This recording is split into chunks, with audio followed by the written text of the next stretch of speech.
मौजूद हैं तीर्थराज प्रयाग में, जहां कुंभ का तीसरा शाही स्नान हो रहा है। वसंत पंचमी का उत्सव, जहां संपूर्ण धरा ऐसा लगता है पीतांबर ग्रहण करके हम सबको ऊर्जावान बना रही है। और यहाँ पर लगातार हम आपको दिखा रहे हैं कुंभ के दृश्य भी और प्रभाव की बात कर रहे हैं आज के दिन की, क्योंकि आज वसंत पंचमी है, महायोग बन रहा है, पंच महायोग बन रहा है, हर किसी को आनंदित कर रहा है, ऊर्जावान बना रहा है। भगवान सूर्य अब तेजवान हो गए हैं और हम यहाँ मौजूद हैं, मेरे साथ मेरे सहयोगी शबाब भी हैं।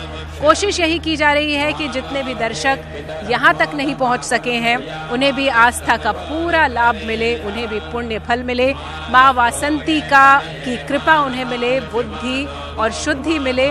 और हमारे साथ कम ऑन इंडिया बैंड मौजूद है जो माँ सरस्वती की वंदना के साथ आज के इस उत्सव में और भी रंग भरेगा। तो आइए माँ सरस्वती की वंदना भी हो जाए। एक तरफ कुंभ में जिस तरह से स्नान चल रहा है, शाही स्नान, वहीं दूसरी तरफ माँ सरस्वती की आराधना के साथ इसे और भी सौंदर्यवान बनाते हैं। Come on India.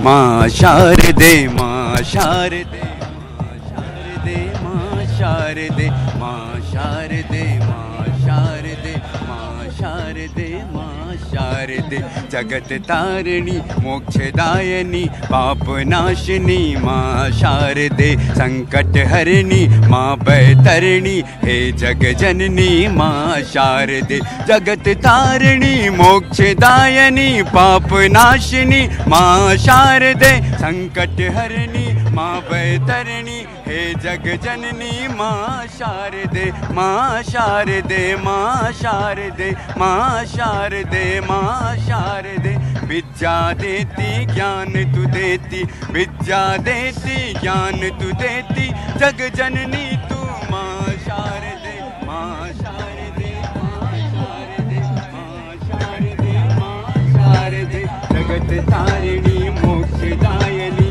पाप नाशिनी माँ शारदे, संकट हरिणी माँ बैतरणी हे जग जननी माँ शारदे, माँ शारदे, माँ शारदे, माँ शारदे, माँ शारदे, माँ शारदे, माँ शारदे। पाप के होते माँ जिनके हृदय होते साफ, पाप के होते माँ जिनके हृदय होते साफ, जो पुराण करते आते माँ के पास पूरी होती कामना, जिनके मन में है विश्वास, जिनके मन में है विश्वास, जिनके मन में है विश्वास, जगत तारिणी मोक्षदायिनी पाप नाशिनी माँ शारदे, संकट हरिणी माँ बैतरणी हे जग जननी माँ शारदे, जगत तारिणी मोक्षदायिनी पाप नाशिनी माँ शारदे, संकट हरिणी माँ बैतरणी हे जग जननी माँ शारदे, माँ शारदे, माँ शारदे।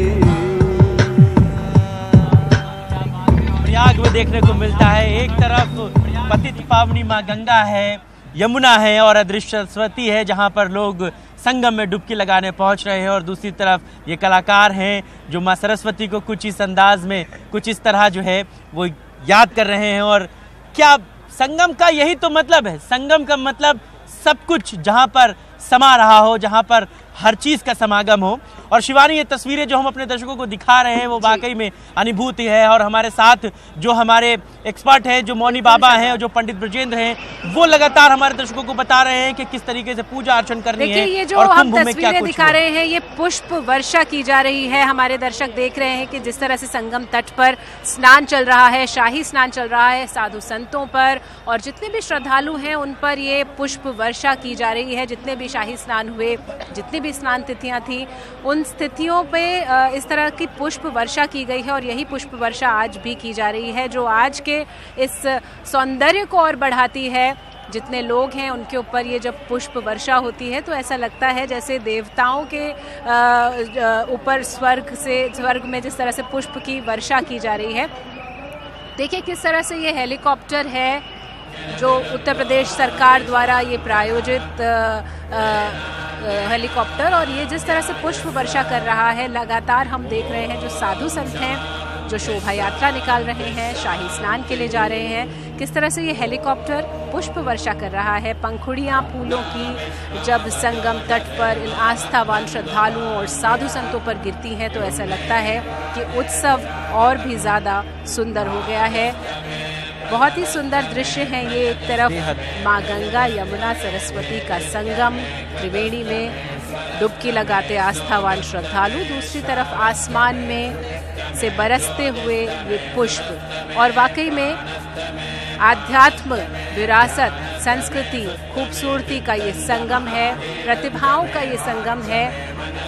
देखिए शबाब, किस तरह से ये दृश्य हम दिखा पा रहे हैं कि लगातार जो सन्यासी हैं, सन्यासिनियां हैं, ये देवयागिरी जी हैं जो आगे बढ़ रही हैं शाही स्नान के लिए, और धर्म ध्वजाएं, धर्म पताकाएं, मंत्रोच्चारण, ईश्वर के जो वंदना है उसके साथ, संगीत के साथ, नाचते गाते उल्लास और उमंग के साथ जब ये साधु संत जाते हैं तो ये दृश्य अलौकिक हो जाते हैं, विहंगम हो जाते हैं। आप देख रहे हैं किस तरह से रेला चल रहा है एक तरफ श्रद्धालुओं का, और अनुमानित आंकड़ा 2 करोड़ है, लेकिन बिल्कुल उम्मीद की जा रही है कि यह आंकड़ा कई गुना बढ़ेगा। जैसे मौनी अमावस्या पर भी 5 करोड़ श्रद्धालुओं ने यहाँ आस्था की डुबकी लगाई, वैसे ही आज भी माना जा रहा है कि करोड़ों श्रद्धालु यहाँ पर आएंगे, नए कीर्तिमान स्थापित होंगे और कुंभ को एक बार फिर दुनिया का सबसे बड़ा, सबसे आकर्षक उत्सव बना देंगे। शबाब, देखिए कितनी सुंदर तस्वीरें यहाँ पर हम दिखा पा रहे हैं अपने दर्शकों को तीर्थराज प्रयाग से। और वाकई में शिवानी, सोचिए 5 करोड़ लोग जब एक जगह पर मौजूद हो जाएं तो कई देश बच सकते हैं, इतनी संख्या होती है। और 5 करोड़ लोगों का मैनेजमेंट भी बहुत बड़ी चीज़ होती है, उनका रहना सहना, उनका आना जाना, उनका खाना पीना, हर चीज़ की व्यवस्था जो यहाँ पर प्रदेश सरकार की तरफ से की जाती है वो बेहतर कही जाएगी, क्योंकि पूरा शहर तंबुओं का शहर एक नज़र आता है। कई किलोमीटर की परिधि में तंबुओं का शहर बनाया गया जहाँ पर लोग आकर रहते हैं। अखाड़ों के लिए जगह सुनिश्चित होती है, अखाड़ों के लिए पंडाल बनाए जाते हैं। लाखों की संख्या में श्रद्धालु इन अखाड़ों तक पहुँचते हैं और अखाड़ों में भी हजारों की तादाद इन बाबाओं की होती है जो इन अखाड़ों में रहते हैं। और मौनी बाबा से इस बात को जानने की कोशिश करते हैं कि बाबा, जो बात अखाड़ों के लिए कही जाती थी या कही जाती है कि कुंभ में क्या इनकी महत्ता होती है, जरा हमारे दर्शकों को इस बात को समझाइए कि क्यों कुंभ में अखाड़े महत्वपूर्ण होते हैं, और आज के स्नान के बाद अब आगे क्या अखाड़े करेंगे, क्या होगा?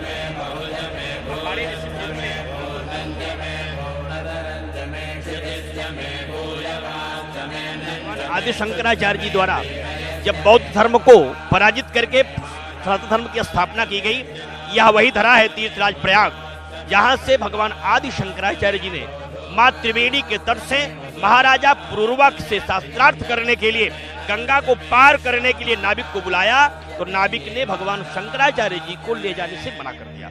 इसके बाद भगवान शंकराचार्य जी ने अपने तपस्या के बल से भादों की अमावस्या को सीधे खड़ाऊ पहन करके गंगा जी को पार करते हैं, उस पार जाते हैं, वटवृक्ष के नीचे बैठ जाते हैं, महाराजा पुरूरवा को संदेश देते हैं। शास्त्रार्थ करने के लिए शर्त होती है कि पराजित होने के बाद आपको हिंदू धर्म स्वीकार करना होगा। हम पराजित हो जाएंगे, बौद्ध धर्म स्वीकार कर लेंगे।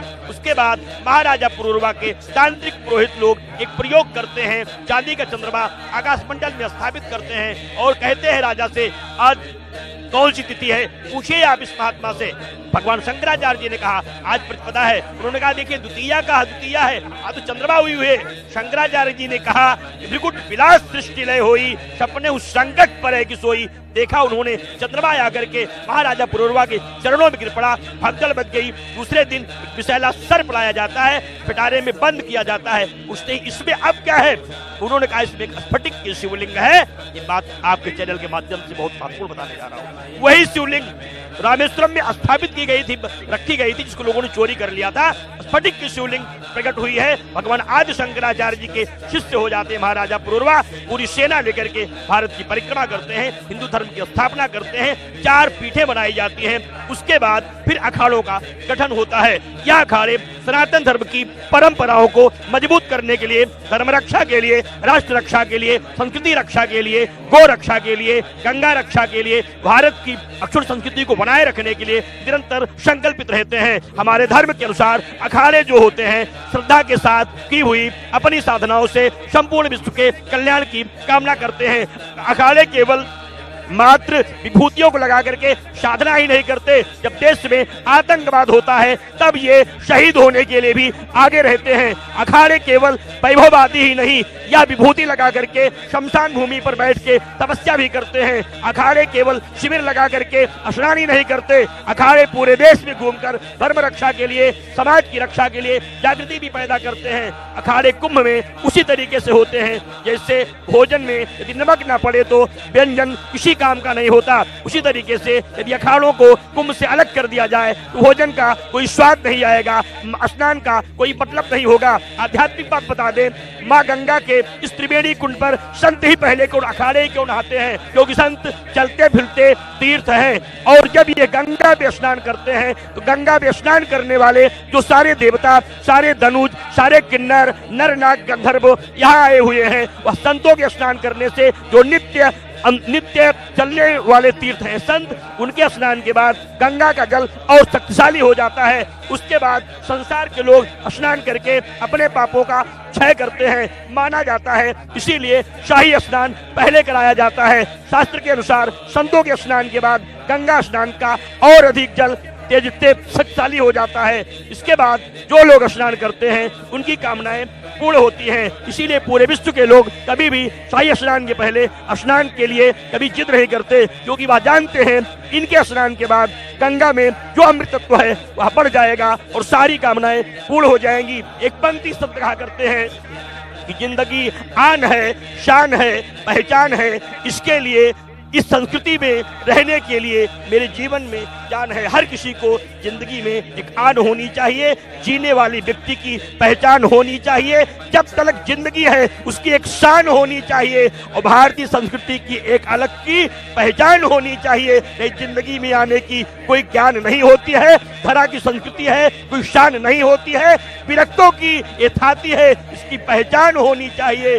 भारत पूरे विश्व का धर्म गुरु है, इसकी अलग की शान होनी चाहिए। इसी कल्पना को लेकर के यहाँ सारे अखाड़े आते हैं और निश्चित रूप से उसी के अनुसार सारे लोग साधना उपासना करके पूरे विश्व के कल्याण के लिए प्रार्थना करते हैं। शिवानी जी, आप देखती होंगी यहाँ पूरे विश्व से लोग आ रहे हैं, 200 देशों के दूत यहाँ आ रहे हैं, वह इसीलिए वह यही देखने आ रहे हैं क्या है गंगा, क्या है यमुना, क्या है त्रिवेणी और क्या है संगम तीर्थ, जहाँ अरबों खरबों लोग बिना बुलाए आते हैं और यहाँ से आकर के क्या लेकर के जाते हैं। क्योंकि जिंदगी के लिए हर किसी व्यक्ति को शांति की आवश्यकता होती है। कहा शांति मिलेगी कब? कहा जब श्रद्धा होगी तब। श्रद्धा होगी कब? कहा जब विश्वास होगा तब। विश्वास होगा कब? कहा जब भक्ति होगी तब। भक्ति होगी कब? कहा जब भाव होगा तब। भाव होगा कब? कहा जब भजन होगा तब। भजन होगा कब? कहा जब भगवान की कृपा होगी तब। कृपा होगी कब? कहा जब गंगा स्नान होगा तब। गंगा स्नान होगा कब? कहा जब कुंभ होगा तब। कहा कुंभ होगा कब? कहा जब संतों की,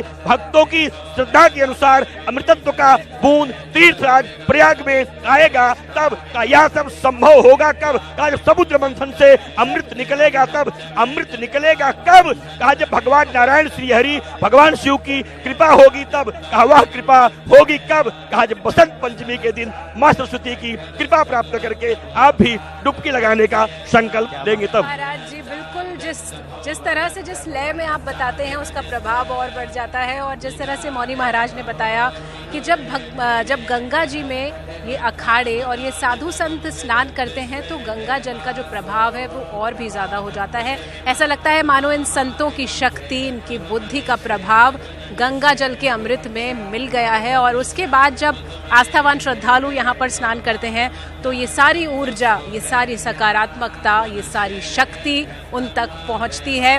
और लगातार ये जो ज्ञान की शक्ति है, ये जो ज्ञान का संचार हो रहा है, ये हम तक पहुँच रहा है, हमारे माध्यम से आप तक पहुँच रहा है। और कुंभ की यही महिमा है, यही सौंदर्य है कि यहाँ पर आकर आप कामना लेकर आते हैं एक, लेकिन कई कामनाओं की पूर्ति होती है। आप यहाँ पे माँ गंगा, यमुना और सरस्वती की त्रिवेणी में डुबकी लगाते हैं, आपका तन आत्मा शांत होती है, आपको निर्मलता का अनुभव होता है और आपको बहुत सारा ज्ञान प्राप्त होता है। और इस ज्ञान की प्राप्ति हमें यहाँ पर हो रही है कुंभ के स्टूडियो से, जहाँ से हम लाइव हैं। एक तरफ महात्माओं का सानिध्य है, एक तरफ संगीतज्ञ हैं, एक तरफ ज्योतिषाचार्य हैं, दूसरी तरफ हम देख रहे हैं संगम तट पर किस तरह से विहंगम दृश्य हमारे साथ जुड़ रहे हैं। हमारे रिपोर्टर्स लगातार नजर बनाए हुए हैं। न्यूज़ 18 की टीम की ये कोशिश रही है कि इस दिव्य कुंभ, इस भव्य कुंभ के सबसे सुंदर जो दृश्य हैं वो आप तक घर बैठे पहुंच सकें और साथ ही इन दृश्यों के साथ ज्ञान लाभ हो सके, आपकी आत्मा को पवित्रता प्राप्त हो, ज्ञान प्राप्त हो। माँ सरस्वती की वंदना का आज दिन है, बसंत पंचमी है। इस संसार में ऊर्जा की नई शक्ति, नया संचार यहाँ पर हो रहा है और शक्ति का आभास हम सबको यहाँ पर हो रहा है। हमारे साथ ज्योतिषाचार्य पंडित ब्रजेंद्र मिश्रा जी भी हैं। आज एक बहुत सुंदर योग बन रहा है। हम कह रहे थे कि पंच महायोग है, यानी कुछ ऐसी चाल चल रहे हैं ग्रह, कुछ ऐसा शुभ संयोग बन रहा है कि हर किसी को इस ऊर्जा का, इस आनंद का अनुभव होगा।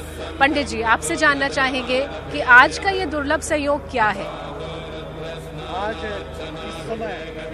आज इस समय लग्न के में रेवती नक्षत्र का चंद्रमा संचार कर रहे हैं और उन पर दृष्टि पड़ रही है वृश्चिक राशि से महागुरु, देवगुरु, ज्ञान गुरु बृहस्पति की। वो अपने आप में एक सुयोग बन रहा है हमारे ज्ञान के लिए, हमारे बुद्धि के लिए, हमारी शिक्षा के लिए, हमारे संस्कार के लिए। लग्न, पंचम और नवम भाव का बली होना और उस पे अच्छे ग्रहों के संचरित होना एक शुभ लक्षण होता है।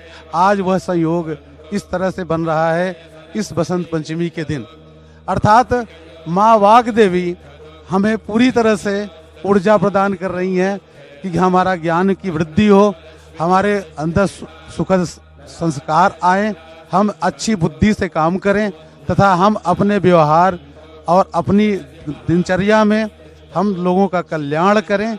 यह योग आज वृश्चिक के बृहस्पति, मीन के चंद्रमा जो रेवती के तृतीय चरण में संचरित है तथा सिंह राशि में जो मघा नक्षत्र है और रेवती नक्षत्र, मघा नक्षत्र तथा श्रवण नक्षत्र का जो ये त्रिकोणीय संबंध बन रहा है, ये अपने आप में बहुत बड़ा योगकारी बन रहा है।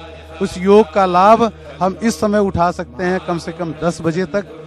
जो 10 बजे तक जो संचरित हो रही है ये तिथि, पंचमी की तिथि, जो हमें बहुत लाभ दे रही है। इस समय की जा रही सरस्वती जी की पूजा, सरस्वती जी को लगाए गए भोग, सरस्वती जी के सानिध्य में आकर के श्रद्धान्वित होना तथा उनके प्रतिफल में हम जो प्रयोग करेंगे, ज्योतिषीय प्रयोग करेंगे, उसे बहुत लाभ मिल रहा है। ब्रजेंद्र जी ने बताया शबाब, तो जिस तरह से माँ सरस्वती की कृपा यहाँ बरस रही है तीर्थराज प्रयाग में, श्रद्धालु आ रहे हैं, आनंद उनके चेहरे पर, उनके बिल्कुल तेज में दिखाई दे रहा है कि किस तरह से आज वसंत पंचमी पर ये कुंभ का प्रभाव और बढ़ गया है। बिल्कुल वाकई में, और इस अलौकिक दर्शन को हम अपने दर्शकों तक पहुंचा रहे हैं। कुंभ नगरी प्रयाग में इस समय तिल रखने की जगह नहीं है और वहां की तस्वीरें भी हम अपने दर्शकों को दिखा रहे हैं। सरकार ने किस तरीके से यहां पर व्यवस्थाएं की हैं, किस तरीके से अभी थोड़ी देर पहले हेलीकॉप्टर से फूल बरसाए गए और वो वक्त, आदिकाल का वो वक्त जो है वो साक्षात यहाँ पर प्रकट किया गया जब मानो देवता जो है इस त्रिवेणी संगम पर डुबकी लगा रहे हो और ऊपर से पुष्प की वर्षा हो रही हो। तो ये नज़ारे जो हैं वो सिर्फ और सिर्फ कुंभ में दिख सकते हैं जब 5 करोड़ लोग एक साथ इस आस्था के सैलाब में उमड़ पड़ते हों, एक साथ हजारों लोग गंगा में स्नान करते हों, लाखों लोगों के लिए रहने की व्यवस्था की जाती हो, लाखों लोगों के लिए खान पान की व्यवस्था की जाती हो और कोई इंतजाम से नहीं आता यहाँ पर शिवानी। कोई ये सोचकर नहीं आता कि जाएंगे तो 40 दिन रहेंगे कहाँ, कोई ये सोचकर नहीं आता कि भाई हम अपने बच्चों को ले जा रहे हैं, अपने बूढ़े माँ बाप को ले जा रहे हैं तो इतने दिनों में हम खाएंगे क्या। सब यहाँ आते हैं और ईश्वर हर चीज़ की व्यवस्था यहाँ पर स्वयं कराते हैं, ऐसा कहा जाता है। इसीलिए इस प्रयाग की धरती पर सब कुछ अपने आप हो जाता है। इसीलिए लोग बस सिर पर गठरी मोटरी रखकर चल देते हैं और इस प्रयागराज कुंभ में आकर त्रिवेणी में स्नान करते हैं। और यहाँ पर सिर्फ तन का स्नान नहीं होता, जैसा कि हमारे लोग बता भी रहे हैं कि यहाँ पर ज्ञान की प्राप्ति का स्नान होता है। इस स्नान को करने के बाद आपको जीवन की शांति मिलती है और शायद यही बहुत बड़ी वजह है कि लोग दूर दूर से लाखों की संख्या में यहाँ पर पहुँचते हैं, बिना किसी भेदभाव के, बिना किसी रंग भेद के। सब यहाँ पर मिलजुल कर, एक साथ मिलकर इस त्रिवेणी में डुबकी लगाते हैं और इस पुण्य की प्राप्ति करते हैं। शायद सारा विश्व आश्चर्यचकित है, अचंभित है कि कैसे एक अस्थायी शहर बसता है, इतने दिनों के लिए लगभग आपको बता दूं कि 60 किलोमीटर का ये जो लंबा एरिया है जिसमें ये बना हुआ है कुंभ, और ये अस्थायी नगरी है, ये दुनिया की वाकई में दुनिया के लिए एक अजूबा ही है। ये अचरज की बात है, हैरानी की बात है, आश्चर्यचकित करने वाली बात है कि इतने दिनों के लिए ये अस्थायी शहर बसा है।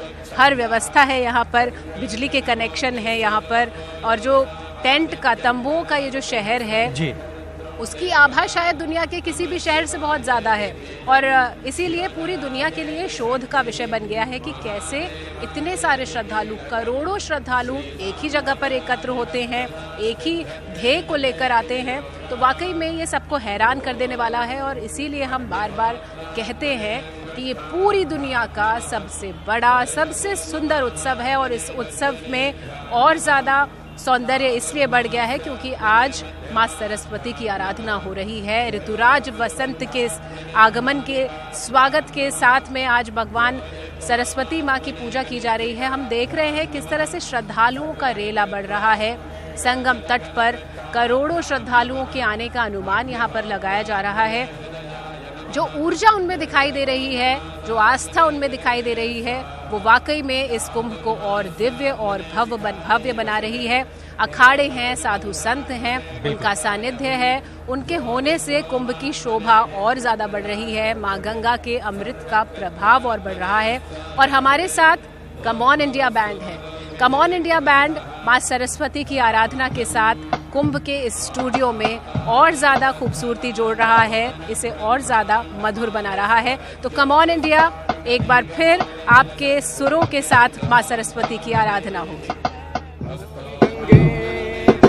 नमामि गंगे, नमामि गंगे, जय नमामि गंगे, नमामि गंगे, नमामि गंगे, नमामि गंगे बोल, नमामि गंगे, नमामि गंगे, नमामि गंगे बोल, नमामि गंगे, जय नमामि गंगे, नमामि गंगे, जय नमामि गंगे।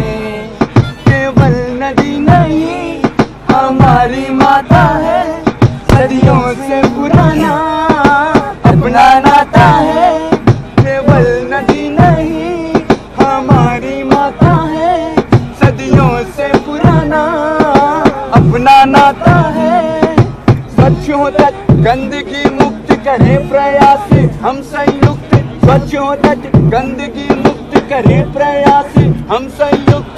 एक ही सुर में आज बंदे, नमामि गंगे, जय नमामि गंगे, नमामि गंगे, जय नमामि गंगे, नमामि गंगे, नमामि गंगे, नमामि गंगे बोल, नमामि गंगे, नमामि गंगे, नमामि गंगे बोल, नमामि गंगे, जय नमामि गंगे, नमामि गंगे, जय नमामि गंगे।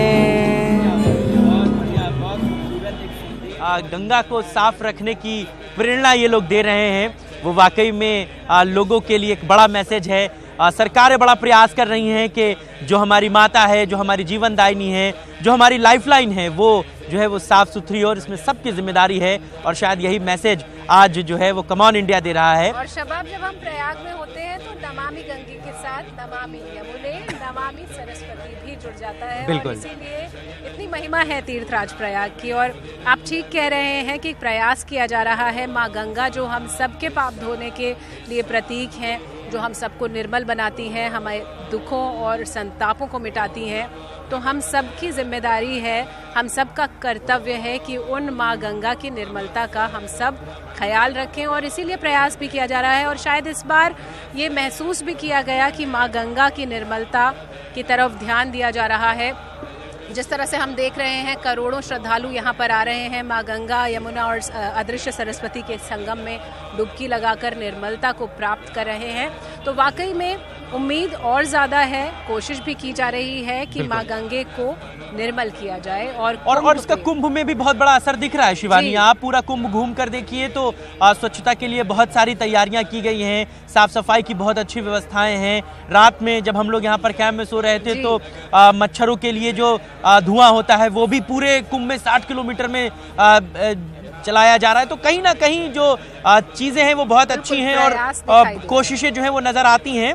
पुष्प वर्षा लगातार की जा रही है शबाब, हम दिखा पा रहे हैं अपने दर्शकों को, और वाकई में ये दुर्लभ होता है क्योंकि शायद इस तरह की पुष्प वर्षा आमतौर पर हम नहीं देख पाते हैं। इसके दृश्य शाही स्नान और जो प्रमुख स्नान की तिथियां हैं उन्हीं तिथियों पर होती हैं और शायद ऐसा पहली बार किया गया है। ये व्यवस्था कुंभ में इस बार पहली बार हुई है कि जो संत यहाँ पर स्नान कर रहे हैं, जो लोग यहाँ पर स्नान कर रहे हैं, उनका अभिनंदन पुष्प वर्षा के साथ किया जा रहा है, इसका स्वागत किया जा रहा है और वाकई में आनंदित करता है। जब मैं भी शबाब आपको बताऊं कि गई पिछले शाही स्नान में कुंभ में यहाँ पर आई, तो जब ये पुष्प वर्षा हो रही थी तो ऐसा लगा कि वाकई में आपका आना यहाँ पर सार्थक हो गया और ज़्यादा मोहक हो जाता है कुंभ का ये स्नान। जब ये पुष्प आकाश से आपके ऊपर गिरते हैं, पुष्प की पंखुड़ियाँ जब आप पर गिरती हैं तो ऐसा लगता है कि देवत्व का जो प्रभाव है वो और बढ़ गया है। मौनी बाबा हमारे साथ हैं, पूजनीय शिव योगी मौनी महाराज। इनका सानिध्य भी सौभाग्य से ही प्राप्त होता है और ये हम सबका सौभाग्य है कि आज वसंत पंचमी के अवसर पर जब हम एक तरफ तीर्थराज प्रयाग के संगम तट से विहंगम दृश्य दिखा रहे हैं, दूसरी तरफ ये ज्ञान की वर्षा से हमें अभिसिंचित कर रहे हैं, इनके ज्ञान से हम लाभान्वित हो रहे हैं। मोहनी महाराज जी, आपसे जरूर जानना चाहेंगे कि आज का जो शाही स्नान है ये कितना और शक्तिवान बना देता है न सिर्फ हमारे अखाड़ों को, साधु संतों को, बल्कि जो आम श्रद्धालु हैं उन्हें। आज का शाही स्नान का संत क्या कहता है माँ से, अचानक आपका प्रश्न सुन के मेरे मन में एक भाव जग गया। इस भाव से वो माँ से कहता है, वरदान दे दे माँ, सम्मान दे दे माँ, वरदान दे दे माँ, सम्मान दे दे माँ, आंचल में थोड़ा सा स्थान दे दे माँ, मुझे पाल पोस के तू, मुझे पाल पोस के तू थोड़ा ज्ञान दे दे माँ, वरदान दे दे माँ, सम्मान दे दे माँ, आशा से आया हूँ, आंसू भर लाया हूँ, आशा से आया हूँ, आंसू भर लाया हूँ, बालक मैं तेरा हूँ, दौड़ा चला आया हूँ, कल्याण कर दे माँ,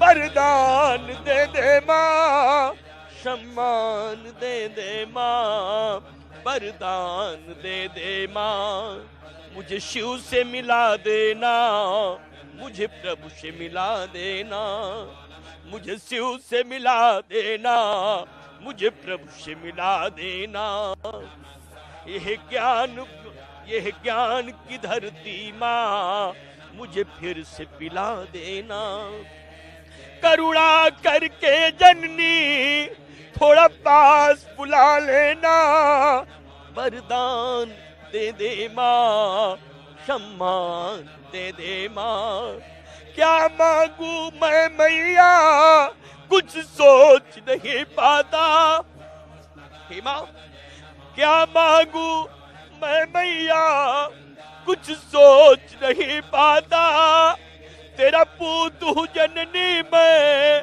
तेरे द्वार न आ पाता, भूला भटका रहता कभी भूल भी जाता हूँ, करुणा कर दे मैया कभी रूठ भी जाता हूँ, अपना तू बना लेना हमको भी बुला लेना, कहीं छोड़ न देना तू, अपना तू बना लेना, मैं दास तुम्हारा हूँ, मैं भक्त तुम्हारा हूँ, तेरे द्वार पे आया हूँ, तेरे द्वार पे आया हूँ, माता तुम्हारा हूँ, योगी नयति मैया बस पूत तुम्हारा हूँ, पीड़ा बादिनी अम्बे, पीड़ा बादिनी अम्बे, मैं दास तुम्हारा हूँ, कल्पना लेके संत मां से मांगता है, संसार छोड़कर मैं तेरे द्वार पे आया हूँ, मैया तुझसे कहने दौड़ा चला आया हूँ, मेरा देश बचा देना, मेरा राष्ट्र बचा देना, मेरा देश बचा देना, मेरा राष्ट्र बचा देना, यह विश्व शांति का माँ वरदान दिला देना। डुबकी में लगाता हूँ, तुझको मैं मनाता हूँ, त्रिवेणी मैया मैं उद्घोष लगाता हूँ, हर हर हर हर गंगे कह के चला जाता हूँ। अंतिम बात संत कहता है माँ से, अखाड़े का संत माँ के सामने रुदन करता है, कहता है, मुझे छोड़ नहीं देना, करुणा करना इतना, तेरा दास हूँ मैया मैं, मुंह मोड़ नहीं लेना। श्रद्धा भक्ति ना है, मैं भाव नहीं रखता, अनजाने में मैया अपराध बहुत करता, फिर भी तू माता है, मैं तो कुपुत्र तेरा, मेरी लाज बचा देना, मुझे द्वार बुला लेना। क्योंकि जाने का समय है अखाड़ों के संतों का, फिर कब मैं आऊंगा यह बात बता देना, कहीं रूठ न जाना माँ, मुझे फिर से बुला लेना, कहीं रूठ न जाना माँ, मुझे फिर से बुला लेना। इन्हीं कल्पना के साथ मैं प्रणाम करता हूँ माँ को और अपने हृदय के उन भावों से माँ को प्रस्तुत करता हूँ कि माँ आप कृपा करके मुझे भी वो प्रेरणा दें, जिससे आपकी कृपा से मुझे भी कुंभ में आप देख सकते हैं जो आस्था है, जो विश्वास है, भावुक हो गए हैं मौनी बाबा। जो पवित्रता है इनकी प्रार्थना की, वो साफ दिखाई देती है कि कितना जुड़ाव अपने ईश्वर से, अपने आराध्य से है। उनसे बात करते करते, उनकी प्रार्थना करते करते अश्रुपूर्ण हो गई हैं मौनी महाराज की आंखें। और यही आकर्षण है इस कुंभ का, यही पवित्रता है इस कुंभ की। इस दिव्य कुंभ को यूं ही दिव्य नहीं कहते, यूं ही भव्य नहीं कहते। दिव्य कुंभ, भव्य कुंभ से वसंत पंचमी का ये उत्सव यूं ही चलता रहेगा। अभी वक्त है एक छोटे से विराम का, जल्द लौटते हैं।